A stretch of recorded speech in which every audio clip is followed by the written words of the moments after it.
Texas A&M baseball head coach Jim Schlossnagle joining us here on the show. Coach, you're here early. I'm excited because, coaches, you guys are punctual. You're here super early. On time is late. Yes, sir. Got to be ready to go. Hey, there are a lot I want to get into with you. But first off, how are your kids doing? I know you updated us at the kickoff event a couple weeks back. Just let us know how things are going. Yeah, they're doing well. They're getting ready to crank up TCU first day of class next week, and they had successful cataract surgery a couple weeks ago, and which has helped them both to a degree, and certainly hoping and praying that they can continue to get some clarity on that, and that they have a retinal disease that currently doesn't have any treatment, but there's a lot of great research going on, which we're super supportive of, and hopefully in the very, very near future they can get some help. I didn't know your son played music. How long has he been doing that? He's been doing that for about a year and a half, and really since he had some even more serious vision issues, he kind of turned to music and said, "Hey, Dad, can you buy me a guitar?" And that's pretty cool. And I was like, "Of course, anything you need, buddy." And he's kind of gone and run with it. I have some buddies in country music that have been super supportive of him and helped him along the way. And we'll see where it leads us, but he's having a lot of fun with it. The perspective changes when you have children, obviously, and I saw your emotions the other day at the kickoff event. Just how much have you grown as a father going through this with your children? Well, I mean, we've dealt with it since they were 2 years old. So it's one of those things where if you're a parent, I mean, I tell our players, like, you think you love that girl, you think you love your wife, and certainly that's a high level of love. But when you have a child, and it's just takes it to a level that's unexplainable, and for anything to be wrong, whether it be just having the flu and it's certainly something that's super serious or even life threatening. It's a weight that never leaves you, and it's always there. You can try and put it to the side sometimes, and sports helps with that a little bit. But I'd pop out both eyes today and walk away from this job and walk away from everything if I could do that. And if that day comes, I'll do it. But I appreciate your concern. Yeah, and to transition, and I think now you and your staff are just incredible on the road recruiting, and that's kind of something we expected when you got the job, and especially when you announced guys like Nolan Kane and Nate Yeske as your support staff. But now that you're on campus, it feels like for a little bit, have you gotten to learn anything about this team? Have you gotten to kind of set an expectation for what the fall is going to look like? Haven't really had a chance to learn anything about the team other than the guys that have been here in the summertime. We had our freshman class here for the entire month of July, bridge program that not a lot of schools are doing since COVID, and super thankful that Texas A&M is. And Jeremy McMillan, our strength coach, has done an awesome job with those young guys. And then we have a group of older guys, whether it be rehab guys or guys that were around the summer that I've had a chance to spend a little bit of time with. But I've specifically, not watched a whole lot of video or I've taken some input from Hutch and, Jason Hutchins, who's just, I don't know where I'd be without him, but he's been here for 24 years. But trying to give everybody a clean slate and get an idea of, once they get here, we'll learn from each other day by day. But for me, our two biggest things that we have to do, number one, as Urban Meyer says, the job of a leader, number one, is to, design and implement a culture. And we've tried to get that going as much as we can. We're going to spend a lot of time on that in the next 3 days. We have a coaches retreat we're about to start.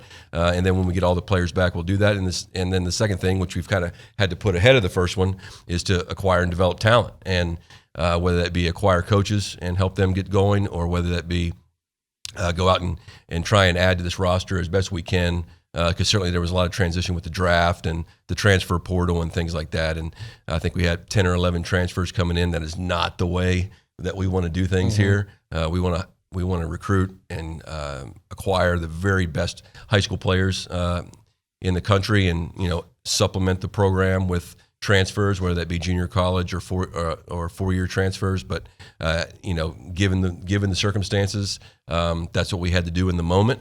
And then we'll evaluate everybody throughout the course of the fall and put together a great roster for the spring.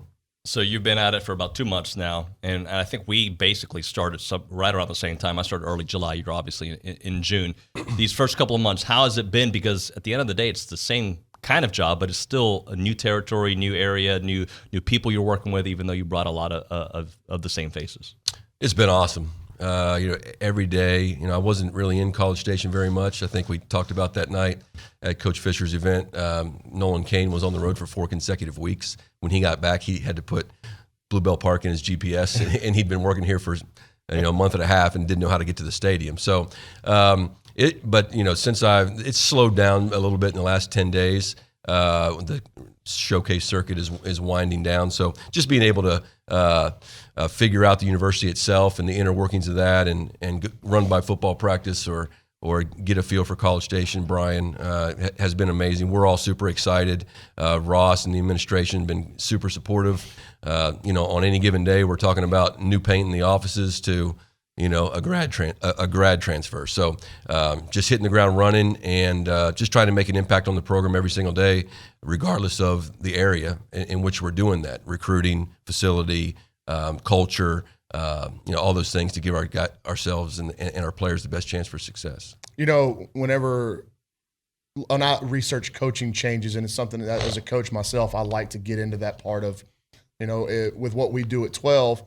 Every time one of my groups graduates, I go get another group, right? And so you have to implement your culture within that group. And so I like to listen to guys talk about culture. And the way I've read it, the best way I've read it is you change everything from the ballpark all the way down to the shoelaces. How much change can A&M fans, when they come out and watch, how much change can they expect for them to be able to see?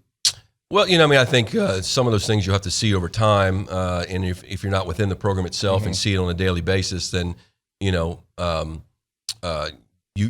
won't notice it. But first and foremost, I didn't inherit some horrible program. Right. I mean, Coach Childress, obviously, there's only been 3 coaches in the last however many years, 50, 60 years, and did an unbelievable job, 13 consecutive regionals, 2 trips to the College World Series. And like I've said, if the ball bounces a couple different ways in 2015 and 16 against TCU, this is a whole different story in my mind. And that's unfortunately, that's the world we're living in. But I think there'll be things over the course of time that will be pretty drastic, whether it be game operations, things that go on in the stadium, things that I like to see done that maybe some people here have been wanting to do for a while, and it just wasn't the way they did it in the past. And that doesn't make it better; it just makes it different. Mm-hmm. And there's certainly going to be things that go on that some people like and some people don't. I mean, people ask me all the time, are the guys going to still wear their pants up? Things like that. And we can talk about that if you want. But those are things that I'm all about. 2 things: what gives us the best chance to win, and what gives a fan an awesome experience to where when they walk away from the ballpark, hopefully they're rooting for the Aggies. But if they're just a novice fan, did they walk away and say, "Man, that was fun. Mm-hmm. I want to come back and do that again"? And so that's what we're.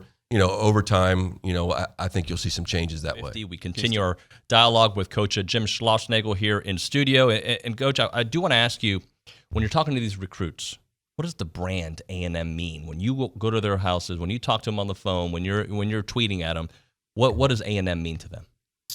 Well, certainly for a young man in Texas, most of those guys are pretty knowledgeable about the power of this degree. And I believe that decisions are made mainly in 3 areas, academics, player development, and team success, right? So, how is this degree going to work for me over the course of time? And so I think the closer you are to College Station, the more you know about that, and the further you are away, the more we have to sometimes educate them. And but for me, for me personally, I didn't realize, even up in Fort Worth, recruiting against Texas A&M, I didn't realize what one of the top 10 public universities in the United States, and what this degree does for you, and the number of over 500,000 former students, and that network, and so we're constantly selling that. And then the player development piece is something that we hire a coaching staff, develop the facilities to where we can look at a young man and not just recruit him to Texas A&M and say this is the best place for you to get better over the course of the next several years, but when the Major League Draft comes up, say, hey, this is going to, do you want to be a professional player, or do you want to be a major league player? There's a big difference. If you want to be a pro player, sign today. If you want to be a big leaguer, the numbers overwhelmingly say that you should go to college. And that's actually the fastest route to the big leagues. And then the third area, team success, that's our job, is to put ourselves in position to win championships. So the brand itself, it's super powerful. Even during our, we went to 5 College World Series in 10 years at TCU. It was still tough to get to recruit against A&M. This is a place where kids grew up wanting to go to school, and we had to do TCU is an awesome place, but we had to do a lot more convincing than we did recruiting. And here, you're certainly swimming in a way deeper pool in the SEC West, and it's certainly a lot very, very competitive. But there's a lot of kids that already want to go to school here, and then we have to decide if it's the right fit. You mentioned those coaches. Can you give us a 50,000-foot view of what you've learned about Nate Yeskie and Michael Early in terms of teachers of the game, and even Nolan Kane? Like, can you give us a summary of kind of what Nate Yeskie's expectations are for his pitchers, and then kind of what will the offense look like under Coach Early? Well, I think a couple of things. Number one, we haven't had a chance. We're getting ready to have those conversations in the next 3 days. Mm-hmm. We have a staff retreat that's going to start today and run through the end of day Thursday. And I've asked all those guys to, present to all of us, how they're going to sell, development as a pitcher, development as a hitter, because we haven't really been together as a staff. I think we've been together one day, everybody in the office. Wow. So. Sorry, I'm not avoiding your question. No, that's fine. But because we literally haven't been in the same office, except for one day, which I think was yesterday. And so, but certainly, I didn't hire. We had those conversations when I hired those guys. I wasn't just going to pick a guy out, off a list and say, well, he's been successful in the past. And so, I think in general, from a pitching standpoint, this sounds very elementary, but it should be, and that's to fill up the strike zone and limit free bases. Don't walk people. And I don't care if you kick it to home plate. If you get them out, you get them out. The analytics are important, but my favorite analytic, number one, is I'm pretty sure if we score one more run than the other team, the analytics on that are pretty darn good when the game's over. And secondly, just out percentage. Who gets people out? Right. And whether it's 95, 96, or whether it's 84, 85, and you sink it with a slider, none of those things, none of those other things really matter if you don't get people out. So from a pitching standpoint, we want to fill up the strike zone. We want to control the run game. We want to field our position. Want to continue to develop over time. I'm a big believer in a strong bullpen. The only way to have a strong bullpen is to use it. And a lot of times, every single game has value to me. So it's not, sometimes I'll get asked early in the season, well, how are you going to use these games? Well, we're going to use it to win the game. Right. We're going to try to win the game, because at the end of the year, when you're sitting there on the bubble of the NCAA tournament, or you're trying to host a regional, or you're trying to be a national seed, whatever that is, you look back and every single game counts. And I know, I certainly understand the value of the SEC and how tough that's going to be. But we have to win, try to win them all and put ourselves in best position. And from a offensive standpoint, I believe that you play offense offensively. We want to be aggressive on offense, conservative on defense. On defense, pick the ball up and make sure we get an out. Don't try to get 2 before we get 1, all the coachy things. And then from an offensive standpoint, we don't want to be reckless. We don't want to be careless, but we want to try and push the envelope. And we want to be selectively aggressive as hitters. The most valuable offensive stat for me is just getting on base. And then when we do get our swing off, we want to try to, drive the baseball and use the whole field to hit. I'm not a launch angle guy or any of that stuff. I want to develop good, competitive hitters that understand the strike zone, that aren't afraid to hit with 2 strikes. We're not going to be afraid to hit with 2 strikes. Some of our best offenses at TCU were teams that struck out a lot, but most of them actually were looking, and that's because they knew the strike zone, sorry to say it, better than the umpire. Yep. And then when they did get their swing off, they did a lot of damage and had a high slugging percentage. So that's the perfect offense, one that puts pressure on a defense with stolen bases. We stole 120 bases at TCU last year. We had some fast guys. When you're an aggressive base running team, you're going to make some mistakes on the bases with young players. But as long as your percentage is high, I can live with that. Fans sometimes, I think most of our years at TCU, we stole bases at about an 83 to 85% clip. If you can get that, that's pretty darn good. But a lot of times a fan, and sometimes me, when you screw up on the bases, it's ugly. Right. And you're like, and fans get mad. And if you're 8.5 out of 10, everybody remembers the 1.5. Nobody ever, remembers the 85% times you were successful. So Not a big guy on the sacrifice bunt unless it absolutely is called for. I do like the bunt game as a weapon, as an offensive weapon to put pressure on the defense and advance the runners if we have to do it that way. But I would prefer to look to run the bases and swing the bat. So as I was preparing for this interview, I ran across a quote that you, and I'm going to paraphrase it here, champions act like champions, from Bill Walsh. Right. When you look at the coaches in other sports, other professions, beyond Bill Walsh and even Bill Walsh, who do you look up to? Who do you model your coaching philosophy by? Wow. I mean, I study coaches. So, you can go back to when I first started coaching and I was, reading about Tom Landry and John Wooden and guys like that. But today, obviously Coach Saban and I do a lot of reading and listening to Urban Meyer and a guy named Tim Kite. They've done a podcast that's just absolutely incredible that I would encourage not just coaches but CEOs and stuff to listen to. But just constantly trying. Nothing is really new. You're going to pick and choose things from different people that feel like fit your personality and fit what you're trying to do at a particular place. And so for me, those guys are probably at the top, but it's not just them. I mean, I'll study, I'll go to softball practice here. I'll go to basketball practice and watch Buzz do what he does. And those are the things I'm looking forward to being able to do at Texas A&M. Real quick, do you have an idea of when the fall schedule will start? And then I do want to ask you, because as a coach, looking at a coach, I admire your practice structure, and I think you can determine a lot about a coach, about how his team practices, and I've always enjoyed watching your practices. So fall schedule, and then can you take me through like what a typical practice structure looks like for you? Sure. Our fall schedule, school starts late, August 30th. So, we have a full another week without, or 2 weeks without it. So we'll get our skill hours going in almost the first week of school. And then I think we're going to start fall practice as of now on September 21st. I think that's a Tuesday. We'll have about 27 or 28 practices over the course of the 45-day window that we're allowed. We're going to have 2 fall games. We don't have the contract signed yet, but our plan is to have a fall game on a Friday night before the Alabama football game, and on a Friday night before, I believe, the South Carolina football game. So those should be a lot of fun and should have some good crowds. Hoping to have some good crowds. We need to see our guys compete in those settings. But and then in terms of our practice structure, the fall itself, you won't certainly want to inter squad a lot, but we also have a lot of teaching to do. So our general practice plan will stretch, 2:15-ish, something like that, depending on class schedules. We'll have optional early work before that. We'll get our stretch in. We go immediately to base running. I think anything you put at the front end of practice sends a message to the players of what's important.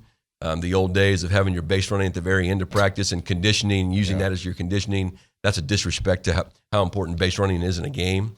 But we'll do our base running, and while the pitchers seem to they have 9 million different things to do and tubes to use and balls to get loose, so they need some time. And then we'll time our base running session to when the pitchers are ready to play catch. Everybody get their arm loose. We normally go into some level of team defense, some level of individual defense, and then some level of offense, whether it be a competitive batting practice, inter-squad game, a coach pitch game, a machine pitch game. We'll use machines a lot. That's one thing that's really changed the game, I believe, as velocity of pitchers has increased. The average fastball in the big leagues now is right around 94 miles an hour, and you see it at the amateur high school and showcase level that everybody throws 90 miles an hour anymore, right? And so hitters they see it more often, and so they're now more able to handle that. So we'll use the pitching machines today, put a lot of pressure on hitters, and we'll use those a lot to prepare them for high-level college baseball. But I'm just a big believer in practicing what happens the most in a game and being able to handle the baseball on defense, limiting the other team, limit their free bases, and maximize ours. So those are that'll be the focus in developing this club. Jim, final thing from me at least, Bluebell, the future. I know you have a vision for how you want it to look, and just give us some thoughts there. I just feel like I met with Mississippi State in 2018, I believe it was. Went down and looked around there. before they hired Coach Lamonis, who's done an awesome job, national champions. You can't tell me that in Starkville, Mississippi, if you can draw 12 to 14,000 fans a game, and I understand they have an awesome tradition and history of attendance, that we can't do that here. There's just no way. We have 71,000 students. You have over 500,000 living alumni that are pretty close. I mean, living former students, sorry, and Houston's so close. So we have to create a ballpark that allows people to come and have a great time. And I know there's a big waiting list for tickets. We need to create space for those people to be here, and we're going to have to do that and build those things before we have the success on the field, so that we can time those things at the right level. So, I would love to see seating around the outfield all the way around, a 360-degree concourse. Obviously, you're going to have some areas for high-level donors or people that want that, their own space. But you also have to have space for the big Aggie fan that's been coming to games for 40 or 50 years that doesn't want to pay that. And so I think, I'm going to push to have all those things. That's one of the reasons that I left a great job to come here, is because Ross has that same vision as well. And now, our job is to design it and go raise the money and build it. And I'm a firm believer that's going to happen hopefully in the next 18 to 24 months. Real quick before we let you get out of here, I got one question. How much will you use what's going to happen across the street this fall as a recruiting tool in terms of what Jimbo's built, the anticipation for the football season, and obviously the atmosphere it generates? Oh, yeah. I mean, every day, every day. I mean, to go to I go to football practice, and, social media is just so, it has so many negative things about it, but there's a lot of positives if it's done correctly. And I'm an old school guy, but certainly, I went to practice, and then, just to see how he runs things, unbelievable staff, and the level of athlete and speed, getting guys in here on visits.